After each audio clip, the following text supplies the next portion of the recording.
आंगन की टूटी फूटी ईंटें और छत से लटकता पुराना पंखा जूही के नए घर की पहली झलक थी।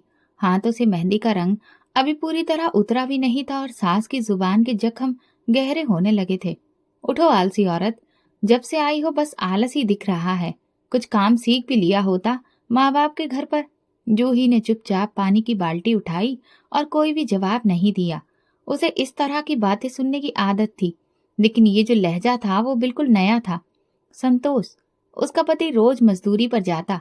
अगर घर वापसी के समय उसकी जेब में 500 रुपए होते तो 300 रुपए तो वो पान, सिगरेट, दोस्तों की महफिल और कभी कभी तो लॉटरी के चक्कर में ही उड़ा कर आता था। जूही ने 2 महीने के अंदर ये समझ लिया था कि वो जिंदगी जिसका सपना लेकर वो बस इस घर में आई थी, वो सपना अब आंखों में कांटे बन चुका है। एक शाम वो चूल्हे पर दाल चढ़ा रही थी जब संतोष अंदर आया। शराब की बदबू और आंखों में लाली, चेहरे पर थकान कम और गुस्सा ज्यादा था। आज खाने में क्या बना है? दाल बना रही हूँ। फिर से दाल? अरे कभी तो कुछ मांसाहारी टाइप का इस घर में बना दिया कर। पैसे तो आप ही कमा कर लाते हैं ना जी, मैं तो बस घर संभालती हूँ। संतोष ने थाली उठाकर दीवार पर दे मारी। दाल दीवार से फिसलकर फर्श पर गिर गई। मुझसे जवान लड़ाती है? अभी आई है और अपने आप को यहाँ की मालकिन समझ बैठी है। जूही चुप रही। उसकी आंखें भीग गईं और दिल अंदर से जैसे टूट रहा था। सांसों की गर्मी और ज्यादा तेज होती जा रही थी। सुबह का नाश्ता भी अक्सर उसे नसीब नहीं होता। एक दिन जूही की तबीयत कुछ बिगड़ गई थी। चक्कर आए और सांस फूलने लगी। मोहल्ले की औरत जो दाई का काम करती थी उसे देखकर बोली, मुबारक हो, आपकी बहू उम्मीद से है। जूही के होठों पर एक अधूरी मुस्कान आई। एक नई जान, एक नया रिश्ता। शायद अब जिंदगी में कोई नया रंग आएगा। मगर जब संतोष को ये बात पता चली तो वो अचानक भड़क उठा। अभी 2 वक्त की रोटी भी पूरी नहीं होती और ये नया बोझ। जूही खामोशी से चारपाई पर लेट गई। आंखों से आंसू बहने लगे, लेकिन होठों पर शिकायत नहीं आई। 9 महीने ऐसे गुजरे जैसे हर दिन, हर रात एक परीक्षा हो। सुबह सास की तानाकसी, दोपहर संतोष की बेरुखी और रात में अकेलापन। लेकिन जूही ने हिम्मत नहीं छोड़ी। वह अक्सर अपने भगवान से प्रार्थना करती, भगवान, इस बच्चे को मेरे लिए आशीर्वाद बनाना, मेरे जैसा नसीब इसे कभी ना देना। आखिरकार वो दिन आया जब जूही ने एक बेटी को जन्म दिया। सफेद कपड़े में लिपटी छोटी सी गुड़िया, मासूम सी आंखें और गुलाबी चेहरा। जूही ने उसे देखा और बस देखती रह गई। साधना, मेरा आसमान, मेरी जिंदगी की रोशनी। वो धीरे से बोली। किसी ने उसे बधाई नहीं दी। सास ने मुंह बनाया। लड़की हुई है, अफसोस है, अब सारी जिंदगी इसको पालो और गुजारो। संतोष भी एक नजर देखकर पलट गया, जैसे कि कुछ खास नहीं हुआ। मगर जूही के लिए साधना सब कुछ थी। वो उसे गोद में लेकर प्यार करती और देर तक देखती रहती। देखो बेटी, मैं तुम्हें सब कुछ दूंगी। वो इज्जत, वो मुकाम जो मुझे नहीं मिला, तुम्हें जरूर मिलेगा। वो रात जूही की जिंदगी की पहली रात थी जब वो रोई नहीं, बल्कि उसने राहत की सांस ली। अब जूही की दुनिया साधना थी।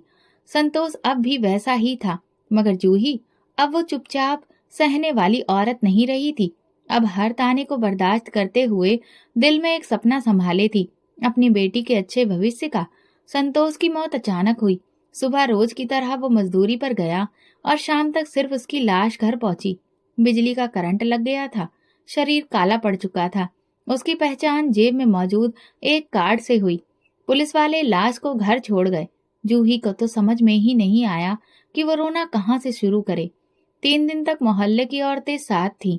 किसी ने चाय दी, किसी ने 2 वक्त का खाना भेज दिया, लेकिन चौथे दिन सब अपने अपने कामों में लग गए और जूही अकेली रह गई। साधना तब सिर्फ 2 साल की थी। उसे ये खबर भी नहीं थी कि अब उसका बाप कभी नहीं आएगा। वो बार बार दरवाजे की तरफ देखती और कहती, पापा को बोलो आ जाएं, मैं अपनी नई गुड़िया लेनी है। जूही उसे सीने से लगाकर खामोश हो जाती। संतोष की मौत के बाद ससुराल वालों का बर्ताव और ज्यादा बुरा हो गया था। जब संतोष की 13वीं हो गई तो सास ने साफ कह दिया, अब हम तेरे पेट और बेटी की जिम्मेदारी नहीं उठा सकते, जो करना है खुद कर। जूही ने अगली सुबह ही फैसला कर लिया। पुराने कपड़ों को गठरी में बांधकर निकल गई। सबसे पहले वो मोहल्ले की मौसी रामकली के घर सफाई का पूछने गई। फिर 2 और घरों में उसे काम मिल गया। किसी ने बर्तन धोने को कहा, किसी ने कपड़े, तो उसने हामी भर दी।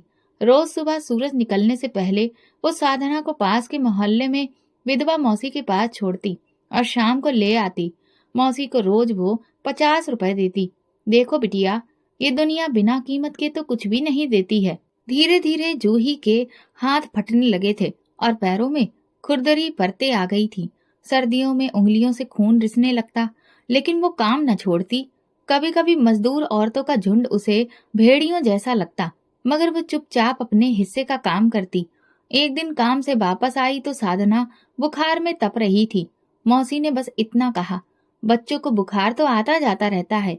जूही ने रात भर अपनी बेटी के माथे पर पानी रखा। दवा खरीदने के पैसे नहीं थे।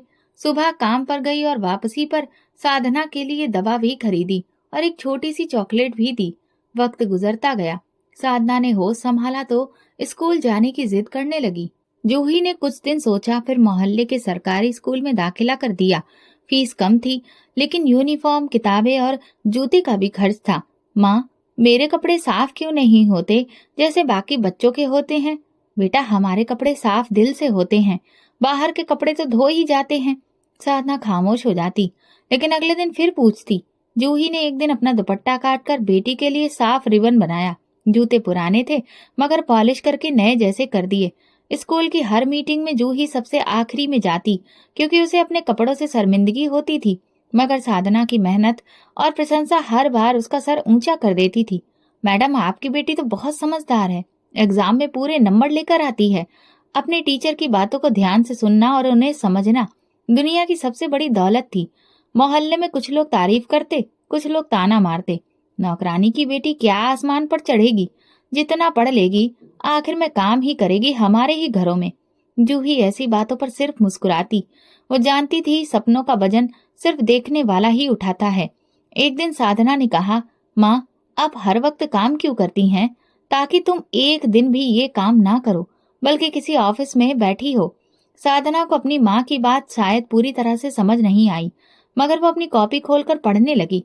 जूही अब दोपहर के वक्त पर भी काम करती थी। बाजार के एक होटल में बर्तन धोने का काम पकड़ लिया था, जहां सिर्फ आदमी काम करते थे। कुछ ने आंख उठाकर देखा, कुछ ने तंज कसा, लेकिन जूही नजर झुकाकर बर्तन धोती रही। साधना की क्लास में अचानक अंग्रेजी का टीचर बदल गया। नया टीचर अंग्रेजी में ही बात करता था। बच्चे मुश्किल में पड़ गए, मगर साधना ने 3 दिन में सब कुछ सीख लिया। घर आकर माँ को शब्द दिखाए। माँ, थैंक यू शुक्रिया को कहते हैं, और सॉरी किसको कहते हैं? जब गलती हो तब। जूही ने सर हिलाया और दिल में कहा, तो मैं भी कहूँ भगवान से सॉरी कि मैं अपने बच्चे को कैसी दुनिया में लाई। वक्त का पहिया घूम रहा था। जूही दिन भर काम करती, शाम को बच्चों की तरह बेटी के साथ हंसती और रात को थकान से चूर बिस्तर पर गिर जाती, मगर आंख बंद होने से पहले प्रार्थना करती, मेरी साधना को वो मुकाम देना जो मेरी औकात से बाहर है। यही वो दुआ थी जो खामोशी से भगवान कबूल कर रहा था। क्योंकि कुछ दिनों के बाद किस्मत ने दरवाजा खटखटाया और फिर एक रिश्ता आया, ऐसे घर से जिसके बारे में जूही सिर्फ सपनों में ही सोच सकती थी। कॉलेज में दाखिला लेते वक्त साधना ने अपनी माँ का हाथ मजबूती से थामा था। सरकारी कॉलेज की पुरानी बिल्डिंग, दीवारों पर लगी हुई पोस्ट्स और गेट पर खड़े लड़के उसे अजीब लग रहे थे, मगर माँ की आंखों में जो रोशनी थी वो उसके कदमों में हिम्मत भर रही थी। माँ, मैं ठीक लग रही हूँ ना? जूही ने बेटी के दुपट्टे को ठीक किया। बिल्कुल सही, और सुनो, सीधी क्लास में जाना, इधर उधर मत देखना। साधना की सकल सूरत में सुंदरता थी, बात करने में नरमी और अंदाज में खुददारी। पहले ही दिन क्लास में प्रोफेसर ने जब उससे सवाल किया, वो जी जान से साफ और पूरा जवाब दिया। क्लास में कानाफूसी शुरू हुई। नई लड़की बड़ी तेज है और सुना है कि ये नौकरानी की बेटी है। साधना ने सुना मगर कुछ कहा नहीं। वो जानती थी जवाब सिर्फ रिजल्ट से देना है। उधर जूही कॉलेज की फीस और बेटी के खर्चे पूरे करने के लिए और ज्यादा मेहनत करने लगी। लोगों के पर्दे सिलने, किसी के कपड़े प्रेस करने और शाम को बेटी का इंतजार करना, यही सब किया। साधना वापस आकर रोज माँ को कॉलेज की बातें बताती। आज अंग्रेजी में एक आर्टिकल लिखा जिसमें मुझे सबसे अच्छे नंबर मिले। जूही चुपके से नोटबुक खोलती, साधना की लिखावट पर उंगली फेर कर देखती, जैसे वो अपनी मेहनत को छू रही हो। मोहल्ले में कुछ और लोग थे जो अभी भी ताना देते थे, इतना पढ़ लेगी, अपनी बेटी को अगर पढ़ाओगी तो पर फायदा क्या है, काम तो आखिर हमारे घरों में ही आकर करेगी। जूही सुन लेती लेकिन जवाब न देती। कॉलेज के दूसरे साल में एक दिन ऐसा वाकया हुआ जिसने जूही की दुनिया बदल दी। काम के दौरान एक औरत जिसका नाम सरला था, वो काफी अमीर घर से आई थी। उसने जूही को चाय दी और बातों बातों में पूछा, अब तुम्हारी बेटी क्या कर रही है? कॉलेज में है और ये उसकी अब 3rd ईयर होने वाली है। सरला के कान खड़े हो गए। अच्छा, तो कभी उसे लेकर आना, देखूं तो कैसी है। जूही हिचकते हुए एक दिन साधना को ले गई। साधना सलीके से तैयार हो गई थी, दुपट्टा सीधा, चाल में नजाकत, बातचीत में अदब। सरला ने चुपके से उसे सर से लेकर पांव तक देखा। कुछ दिन बाद सरला ने जूही को किचन में बुलाया। देखो, मैं तुमसे कुछ बात करना चाहती हूँ। मेरी बहन का बेटा है सचिन, लंदन से पढ़कर आया है, अब वापस यही बिजनेस संभाल रहा है। वो लोग रिश्ता देख रहे हैं। मैंने साधना को देखा और सच कहूँ तो दिल में ये बात बैठ गई। जूही के हाथ से चाय का कप थोड़ा लड़खड़ा गया। मालकिन, मैं नौकरानी हूँ, वो अमीर लोग हैं। सरला ने ठंडी सांस ली। बेटियों की किस्मत माँ के कामों से नहीं बनती, उनकी खूबियों से बनती है। और तुम्हारी बेटी में वो बात है। सोच लो, मैं भी अपनी बहन से बात करके तुम्हें बताऊंगी। 2 दिन बाद वो कायदे से रिश्ता आया। सचिन की माँ मालती एक साधारण सी औरत थी, लेकिन चेहरे से गुरूर झलकता था। हमें आपकी लड़की पसंद है, क्योंकि वो पढ़ी लिखी है, मॉडर्न भी है और गुणवान भी लगती है। हम रिश्ते को जल्दी ही तय करना चाहते हैं। जूही की आंखों में सवाल थे। मेरी हैसियत? मालती ने बात काटी। हमें सिर्फ लड़की चाहिए, माँ का क्या है? हमारे बेटे की जिंदगी का फैसला है, हम छोटी बातों में नहीं पड़ते हैं। साधना को जब बताया गया तो उसने पहले खामोशी ओढ़ ली, फिर धीरे से कहा, माँ, ये सब अचानक हो रहा है। जूही ने कहा, हाँ बेटी, पर किस्मत तो ऐसे ही दस्तक देती है, बिना जानकारी के। मंगनी की तारीख रखी गई। जूही ने बाजार से कपड़े लिए, खुद सिलकर साधना के लिए एक पोशाक बनाई। मोहल्ले में सबको बुलाया गया। किसी को जलने की वजह मिली, किसी को खुश होने की। साधना के लिए जेवर नहीं थे, तो जूही ने अपने पुराने टॉप्स बेचकर सिंपल सी चेन खरीदी। ये तुम्हारे माथे का चमकता सितारा बनेगा। मंगनी के दिन घर में चिराग नहीं था, मगर हर तरफ रोशनी थी। सचिन और उसके घरवाले आए। थोड़ी देर बैठे, फल, मिठाई, टॉफियां दी और फिर रस्म पूरी हुई। मोहल्ले की औरतों ने पीछे खड़े होकर कहा, देखा, नौकरानी की बेटी कहाँ पहुंच गई। जूही सबकी नजरें महसूस कर रही थी। वो चाहती तो कह सकती थी, ये सब भगवान का आशीर्वाद है और मेरी बेटी का अधिकार, मगर वो चुप रही। मंगनी के बाद रात को जब साधना सोने जा रही थी, जूही ने पूछा, सब कैसा लगा? साधना ने पलंग पर बैठकर कहा, माँ, जैसे कोई सपना चल रहा हो, डर भी लग रहा है, कहीं ये सब खत्म ना हो जाए। जूही ने उसका माथा चूमा। नहीं बेटी, ये सपना नहीं, तुम्हारी मेहनत का फल है। बस दुआओं को साथ रखना। वो रात खास थी। जिंदगी ने जैसे जूही के सब्र का नतीजा देना शुरू कर दिया था, लेकिन सपनों की कीमत अक्सर नींद से ज्यादा हुआ करती है। ये जूही को भी पता नहीं था। शादी का दिन छोटे से मोहल्ले के लिए किसी त्योहार से कम नहीं था। मोहल्ले की औरतें सब हैरान थी कि जूही जैसी औरत की बेटी की शादी इतने बड़े घर में हो रही है। साधना दुल्हन बनी तो वाकई लगता था जैसे किसी महल से उतरी हो। सफेद गुलाबों से सजी गाड़ी जब दरवाजे पर आकर रुकी तो जूही ने दिल थाम कर बेटी को विदा किया। आंखें नम थीं, लेकिन चेहरे पर सुकून था। बेटी ससुराल में इज्जत से रहना, खामोशी से जीती रहना, घर तो खुद ही अपना बन जाता है। जूही ने गाड़ी में बैठने से पहले साधना के कान में धीरे से कहा। साधना ने सिर हिलाया, मगर नजरें गाड़ी की चमकती सीटों पर थी, जहां उसका नया सफर शुरू हो रहा था।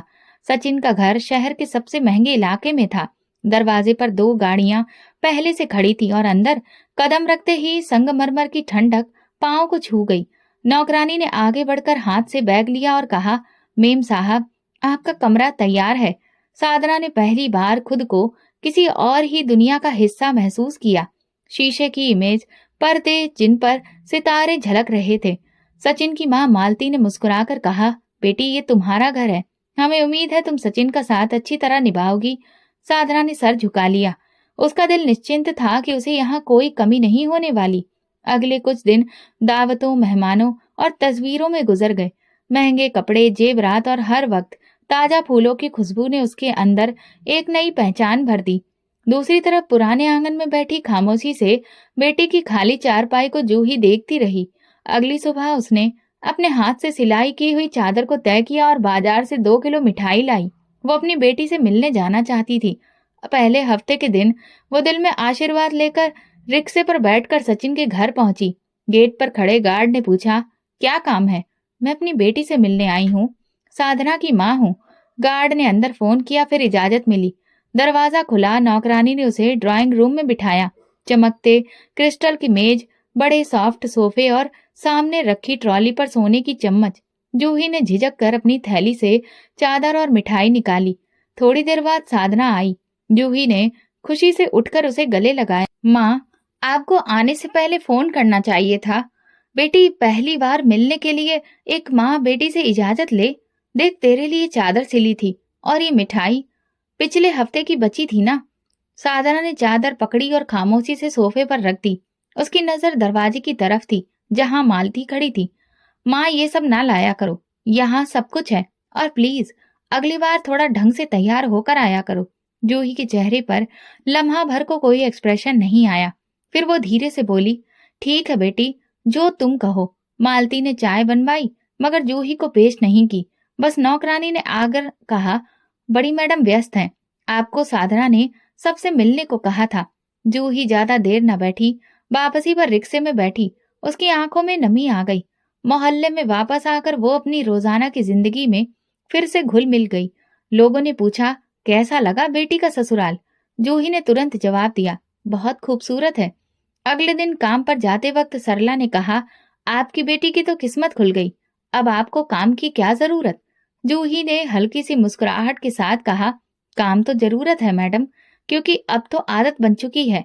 शाम को जूही ने पुरानी सिलाई मशीन पर बैठकर मोहल्ले के बच्चों के कपड़े सिलने शुरू किए। घंटों बाद जब वो काम खत्म कर चुकी थी, तो एक बार फिर चादर के कोने को थपक कर रखने लगी, जैसे कि वो किसी और के लिए नहीं थी। ये नहीं, जिंदगी का दरवाजा था जो खुला जरूर था, मगर एक ऐसी हवा के साथ जिसमें अपनेपन की खुशबू कम, अजनबीपन की महक ज्यादा थी। जूही चुप रही, मगर दिल में एक सवाल जरूर था, क्या बेटियां ऊंचाई पर जाकर मुड़कर नीचे नहीं देखती? जूही ने अगले 2 हफ्ते साधना को ना बुलाया और ना ही गई। आंगन में अकेली बैठी, कभी दरवाजे की तरफ देखती, कभी चाय का कप थामे सोचती, अब वो खुद आ जाए तो कैसा हो। मगर दिन गुजरते गए और फोन की घंटी तक ना बजी। आखिरकार एक दिन दिल ने हार मानी। जूही ने एक पुरानी साड़ी निकाली, उसके किनारों को प्रेस किया और बस में बैठकर साधना के घर का रुख किया। गेट पर वही गार्ड खड़ा था। अब वो उसे पहचान गया था।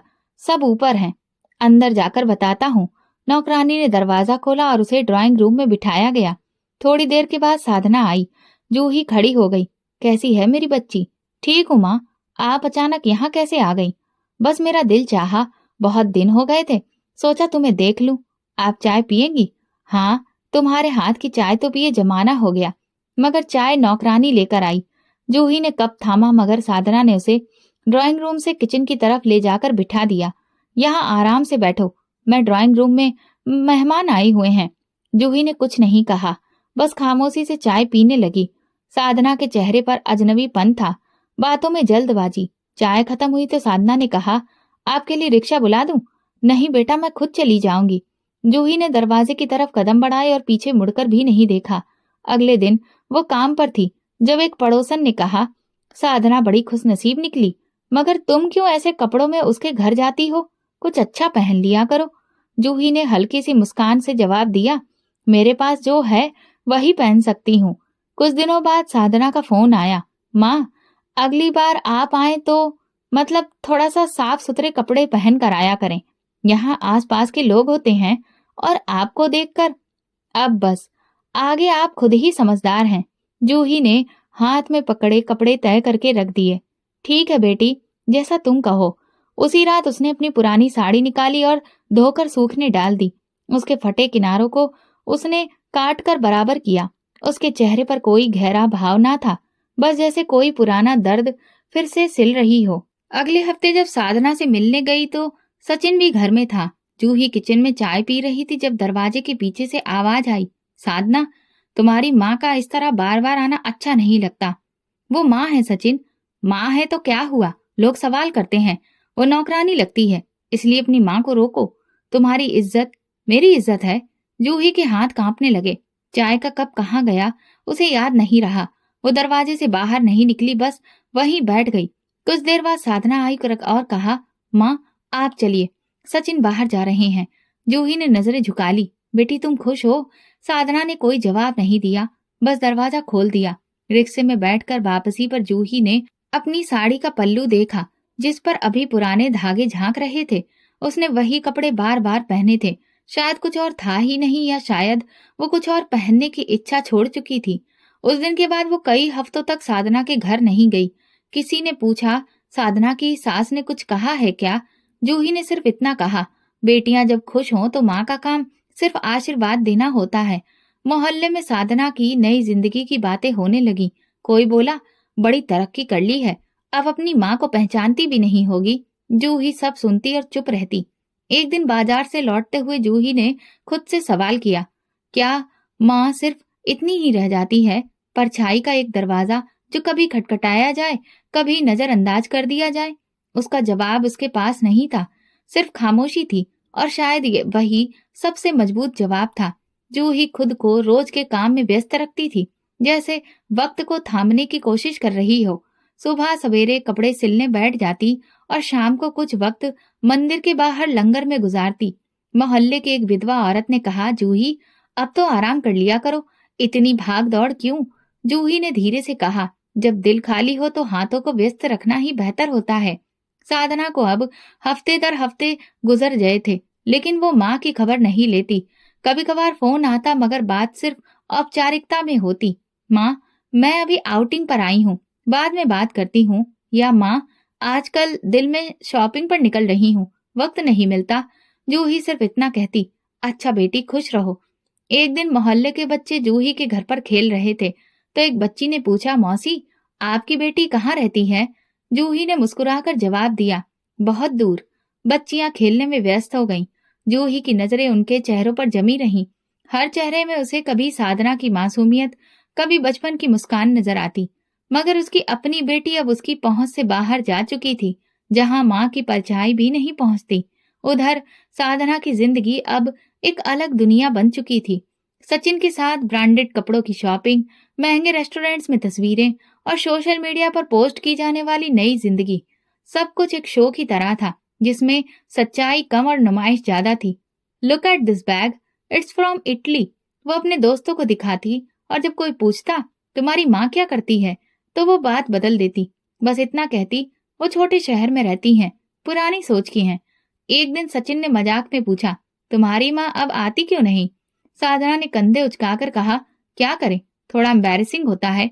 हाँ, लोग सवाल करते हैं, इसलिए बेहतर है कि वो ना आए। जूही को पता था कि साधना बदल चुकी है। एक दिन मोहल्ले की एक औरत ने कहा, जूही अब तुम्हारी बेटी बहुत खूबसूरत लगती है, हमने उसकी तस्वीरें सोशल मीडिया पर देखी हैं। जूही ने धीरे से जवाब दिया, हाँ, बाहर से सब कुछ चमकता है, अंदर का मुझे नहीं पता। उसी दिन शाम को जूही छत पर चली गई। आसमान में आधा चांद था और हवा में हल्की ठंडक। वो अपने पुराने स्टूल पर बैठ गई और चुपचाप आसमान को देखने लगी। फिर धीरे से आंखें बंद की और बोली, भगवान, मेरी परवरिश में कमी थी तो सजा मुझे देते, पर मेरी बेटी को गुरूर न देते। वो बहुत ऊंचा जा रही है, कहीं गिर न जाए। उसकी आंखों से आंसू निकले, मगर आवाज में नाराजगी नहीं थी। ये दिल से निकली प्रार्थना थी, किसी शिकायत के बिना, महज एक माँ की खामोशी। कुछ दिन बाद मंदिर के पुजारी जी ने जूही से पूछा, बेटी की कुछ खबर आती है? उसने मुस्कुराकर कहा, खबर आती है, खैरियत की कम, दूरियों की ज्यादा। मोहल्ले के बच्चों के स्कूल का फंक्शन था। सब बच्चे अपने माँ बाप के साथ आए। कोई माँ का हाथ पकड़े, कोई उन्हें गोद में उठाए। जूही अकेली दरवाजे पर खड़ी देखती रही। वो जानती थी, अगर साधना को वक्त होता तो बच्चों के साथ गुलाबी कपड़े पहनकर स्टेज पर चढ़ती, मगर वो वक्त पीछे रह गया था। वो अब किसी और दुनिया की लड़की बन चुकी थी, एक ऐसी दुनिया जहां जूही की सादा सी जिंदगी और खामोशी फिट नहीं बैठती थी।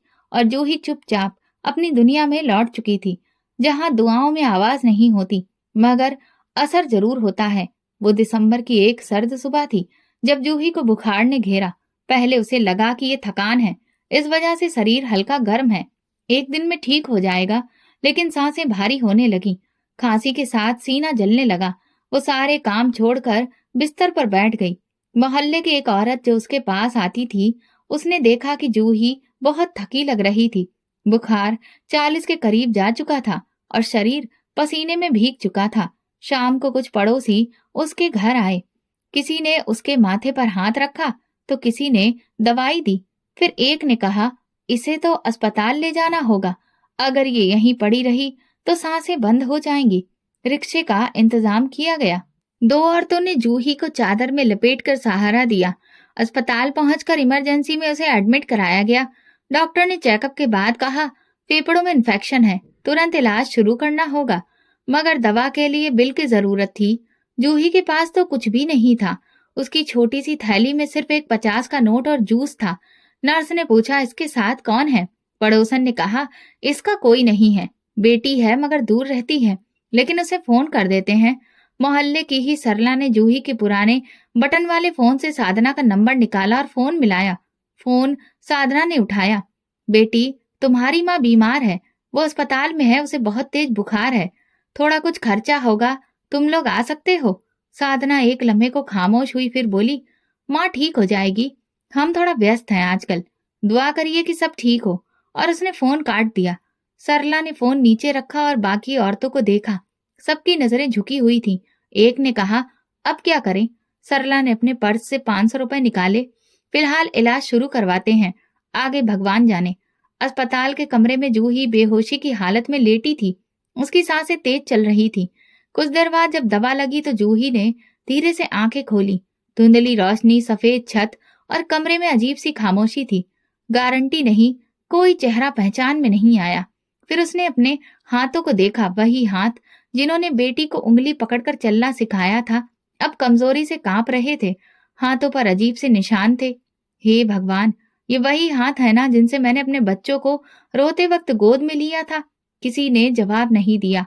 नर्स अंदर आई, दवा की शीशी बदली और चली गई। रात हुई तो कमरे की बत्ती धीमी कर दी गई।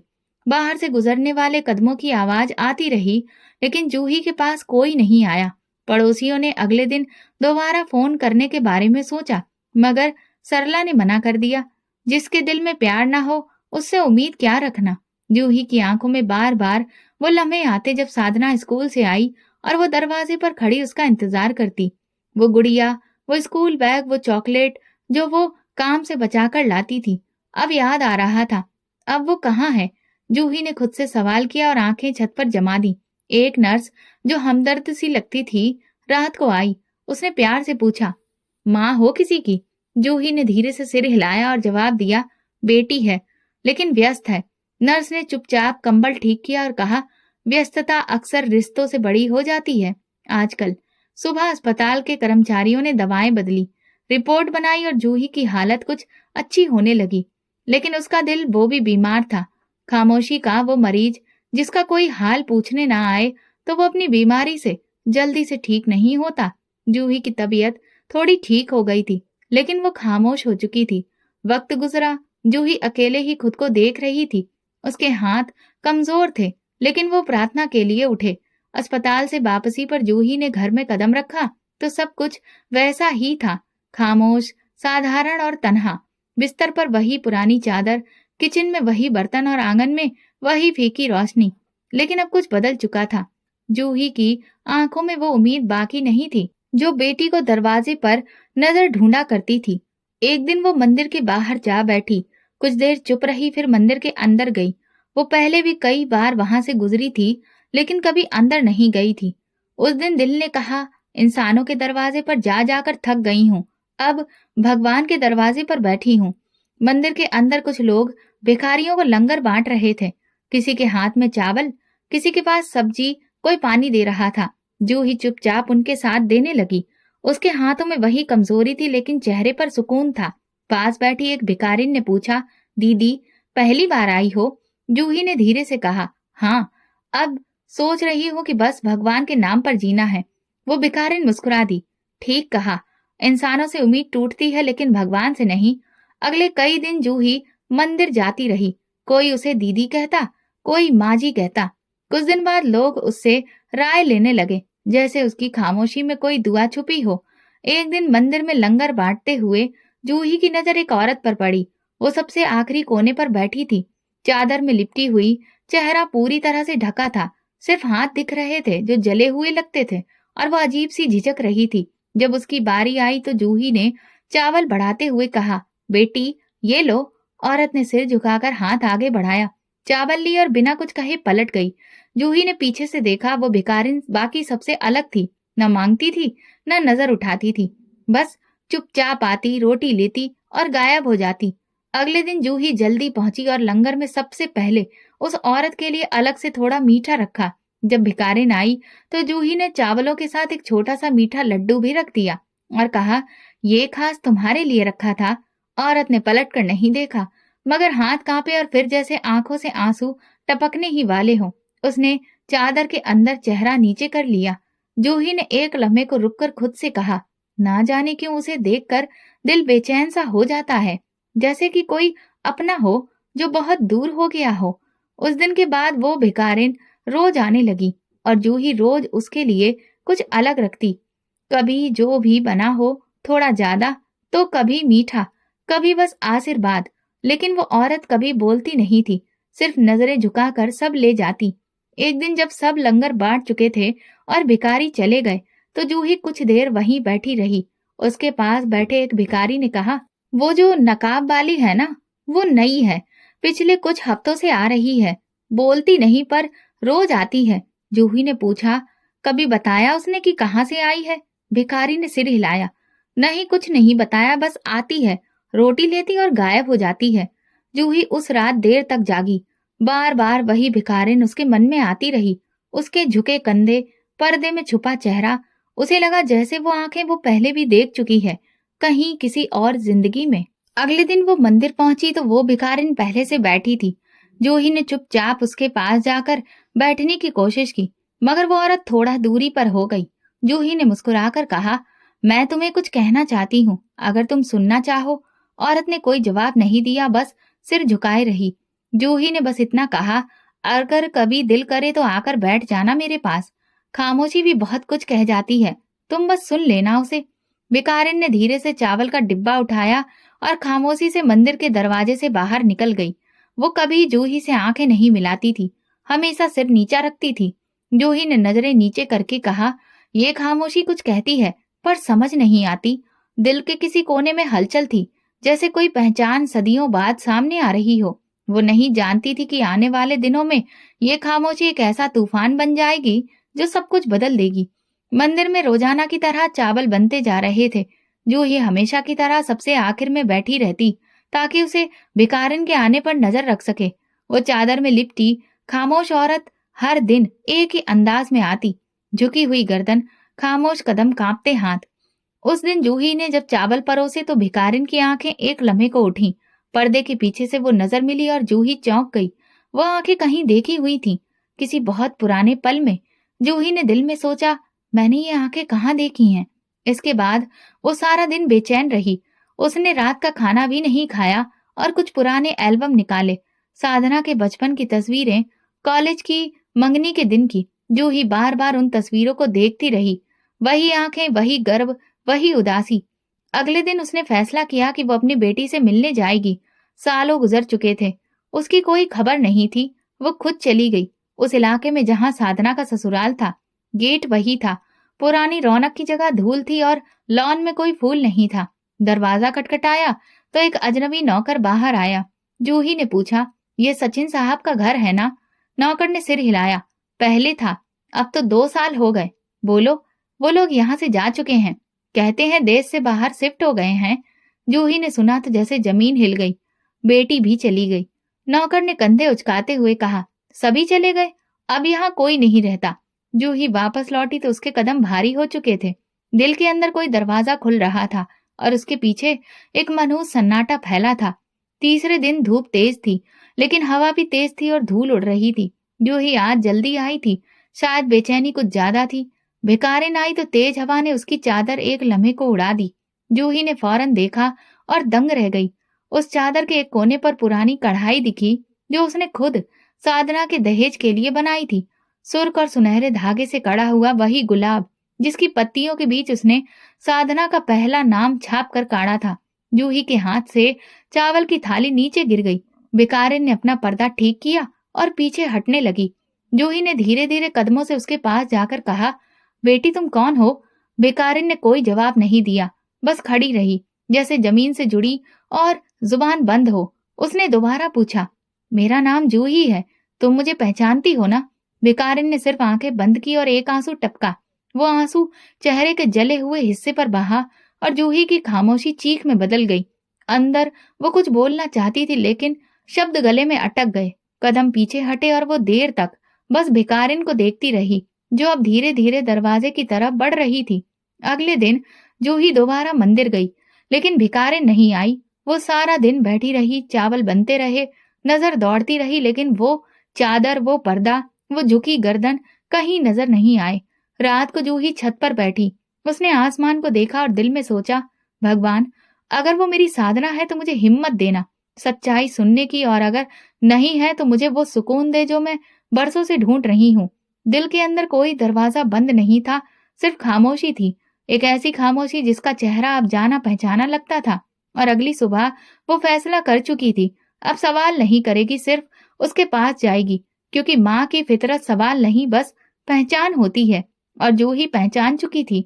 मंदिर में वही सन्नाटा था जो पिछले कुछ दिनों से जूही की आदत में आ गया था। लंगर खत्म होने के पास था। उसने आज कोई काम नहीं किया, सिर्फ भिकारिन के इंतजार में बैठी रही। उसने सोच रखा था, आज सवाल नहीं होगा, सिर्फ सच जाना जाएगा।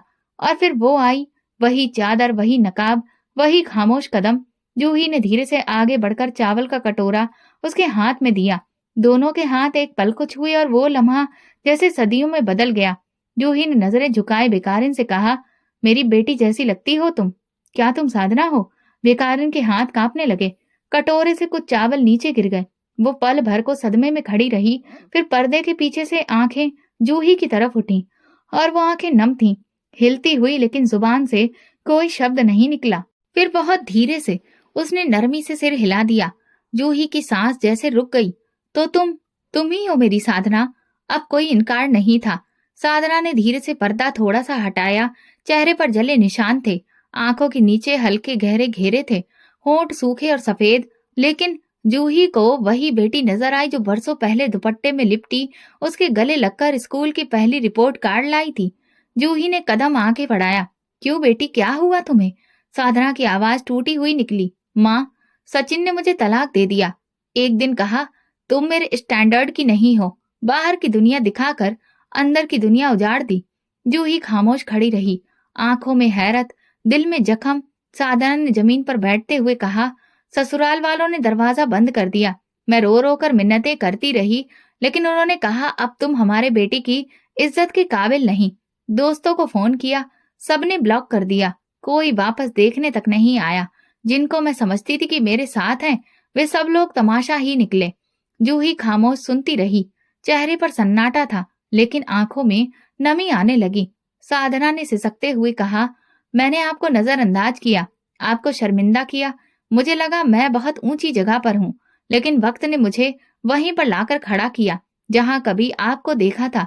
जूही अभी कुछ नहीं बोली। साधना ने अपनी फटी हुई चादर को संभाला और कहा, माँ, आपने कहा था घमंड मत करना, मैंने किया। आपने कहा था माँ का आशीर्वाद ही असली दौलत है, मैंने उस आशीर्वाद को छोड़ दिया। जूही की कमर झुक गई। वो आगे बढ़ी और अपनी बेटी के चेहरे को हाथ से छुआ। ये निशान कैसे आया? मैं काम ढूंढने की कोशिश कर रही थी, किचन में काम मिला, वहां पर सिलेंडर फट गया, कोई भी लेने नहीं आया, अस्पताल से भी निकाल दिया गया। जूही ने अपने माथे को उसके माथे से लगा दिया। दोनों की आंखों से आंसू बहने लगे। कुछ पल की खामोशी के बाद जूही की आवाज सुनाई दी, भगवान ने तुम्हें आज वही मुकाम दिखाया जहां तुमने मुझे खड़ा किया था साधना। साधना ने कांपते होठों से कहा, माँ, मुझे माफ कर दो, मैं बहुत थक गई हूँ। जूही ने उसे अपने सीने से लगा लिया। बेटी, जब बच्चा राह भटक जाए तो माँ दरवाजा बंद नहीं करती। मंदिर में बैठे दूसरे लोग चुपचाप ये नजारा देख रहे थे। किसी के हाथ में रोटी रुकी थी, किसी की आंखें भीगी हुई थीं। जूही ने चादर निकालकर अपनी बेटी के सिर पर डाली। अब चलो मेरे साथ। मेरा घर कोई महल नहीं, पर एक कमरा है जिसमें माँ का आशीर्वाद अभी भी तेरे नाम पर ही है। साधना ने सिर हिला दिया और चुपचाप माँ के पीछे चल दी। बरसों बाद जूही के कदमों में सुकून था, वो सुकून जो सच्चाई के साथ खड़े होने से आता है और उस दिन मंदिर में सिर्फ लंगर नहीं बटा, एक माँ ने अपनी बेटी को माफ किया, एक बेटी ने खुद को पहचाना। जूही के घर की दहलीज पर एक बार फिर 2 कदम आए थे, पर इस बार न किसी शादी के ढोल थे, न मेहमानों की भीड़, न महंगी गाड़ी। जूही ने दरवाजा खोला तो साधना चुपचाप खड़ी थी। पर्दा चेहरे से हटा नहीं था, लेकिन आंखें सब कह रही थीं। जूही ने कदम पीछे नहीं हटाए, वो सामने आई, बेटी का चेहरा दोनों हाथों में लिया, फिर उसे अपने सीने से लगा लिया। दोनों फूट फूट कर रो पड़ी। वे रो नहीं रही थी, बरसों का बोझ उतार रही थी। जूही की आगोश अभी भी वही थी, गरम, मजबूत और बिना शर्त की। साधना जमीन पर बैठ गई, जूही के कदमों को हाथों में लिया और आंखें बंद करके माथे से लगाया। माँ, मुझे माफ कर दो, मैं कुछ भी नहीं रही। जूही ने कहा, बेटी, जब माँ की गोद खुलती है तो गुनाह भी पिघल जाते हैं। मोहल्ले की गलियों में हलचल मच गई। 2 औरतों ने देखा कि जूही की बेटी वापस आई है, और वो भी पुराने कपड़ों में, नकाब में, जैसे कोई अजनबी हो। ये वही साधना है ना, अमीर घर में ब्याही गई थी। हाँ, लगता है तलाक हो गया। शकल तो देखो, पहचान में भी नहीं आती। किसी ने ताना दिया, किसी ने अफसोस से सिर हिलाया, मगर जूही ने किसी भी बात का जवाब नहीं दिया। उसके लिए सिर्फ एक बात जरूरी थी, उसकी बेटी लौट आई है। साधना ने घर का पुराना कमरा देखा, दीवारें वही थी, पर्दे वही, और कोने में रखी वही चीजें। फर्क बस इतना था कि वो पहली बार उन चीजों को ध्यान से देख रही थी। उसने माँ का हाथ पकड़कर पूछा, यही चादर थी ना जो आपने मेरे लिए सिलवाई थी? जूही ने सिर हिलाया। तब समझ नहीं आया था माँ, आपकी हर चीज कितनी कीमती है। रात को जूही ने साधना के लिए खुद बिस्तर बिछाया, चाय बनाई और कहा, बेटी खाना खा लो, कमजोर लग रही हो। साधना ने सिर्फ पानी पिया और कहा, माँ, मैं अब कुछ दिन सिर्फ सुकून चाहती हूँ। खामोशी का वक्त, रात गए जब सारा मोहल्ला सो चुका था। साधना भगवान से प्रार्थना करने लगी, आंखों से आंसू बहने लगे। उसने भगवान से कहा, मैंने जिस माँ को शर्मिंदा कर चुकी, आज मैं उसके ही कदमों में वापस हूँ। अब कोई गुरूर नहीं, अब सिर्फ सेवा है। जिस माँ ने मुझे बनाया, अब मैं उसके कदमों में जीना चाहती हूँ। उसकी आवाज नम थी, लेकिन दुआ आसमान तक पहुंच रही थी। सुबह जूही ने साधना को आंगन में बैठे पूजा करते देखा। वो मुस्कुरा दी। बरसों बाद उसे घर में ये नजारा लौटा था। मोहल्ले की औरतें आईं, कुछ ने हमदर्दी की, कुछ ने खाना दिया, कुछ ने ताने मारे। भगवान बचाए बेटी को, इज्जत दी थी उसने। पलटकर माँ को तकलीफ दी। हाँ, मगर माँ तो माँ होती है, माफ कर ही देती है। जूही ने सब सुनकर भी कुछ नहीं कहा, बस अपनी बेटी के सिर पर हाथ रखा और कहा, जो लोग गिरते हैं वही सीखते हैं, और सिखाने वाला दोबारा नहीं गिरता। दोपहर में साधना ने जूही के हाथ से सिलाई मशीन ली और कहा, मुझे सिखाइए, आप कैसे इतने साल से कपड़े सिलती रही? जूही ने हैरानी से पूछा, तुम सीखोगी? हाँ माँ, अब जिंदगी का हर धागा जोड़ना है, तोड़ना नहीं है। अगले कुछ दिनों में साधना ने खुद को हर काम में व्यस्त कर लिया, सफाई, सिलाई और मोहल्ले के बच्चों को पढ़ाना। उसकी आंखों में अब घमंड नहीं था। मोहल्ले के एक औरत ने जब ये देखा तो कहा, जूही, यही तो असली परवरिश है। माँ ने जो बोया वही लौट आया। जूही ने चुपके से कहा, परवरिश थी पर गुरूर की धूप में सूख गई थी। भगवान ने बारिश दी है, दिल नरम हो गए हैं। रात को साधना ने जूही के पास आकर कहा, माँ, क्या मैं फिर से आपकी बेटी कहला सकती हूँ? जूही ने उसका चेहरा छूकर कहा, तुम तो मेरी बेटी हमेशा से थी, बस तुमने खुद को मुझसे दूर कर दिया था। वो लम्हा एक बंद दरवाजे के खुलने के जैसा था, जहाँ सिर्फ खामोशी बोलती थी। अब वहाँ माफी और ममता की रोशनी फैलने लगी। ये रिश्ता बहुत बड़ा है, जिस वक्त तकलीफ या दुनिया का कोई दरवाजा खत्म नहीं कर सकता, क्योंकि रिश्ता सिर्फ खून का नहीं, कुर्बानी, माफी और दुआ का होता है। साधना ने अपना रास्ता चुन लिया, सेवा, सादगी और सच्चाई का रास्ता। गुजरे वक्त की गलतियों को धोने के लिए अब वो हर पल किसी न किसी भले काम में व्यस्त रहती। जूही के छोटे से घर में अब अक्सर बाहर से औरतें आती जाती, कोई बच्चे को साथ लाती तो कोई सिलाई सिखाने के लिए आती। माँ, मैं तो चाहती हूँ कि ये छोटा सा घर एक स्कूल बन जाए, एक छोटा सा चिराग बन जाए। जूही ने मुस्कुराकर कहा, जब नीयत सच्ची हो तो छोटे घर में भी बड़े काम हो जाते हैं।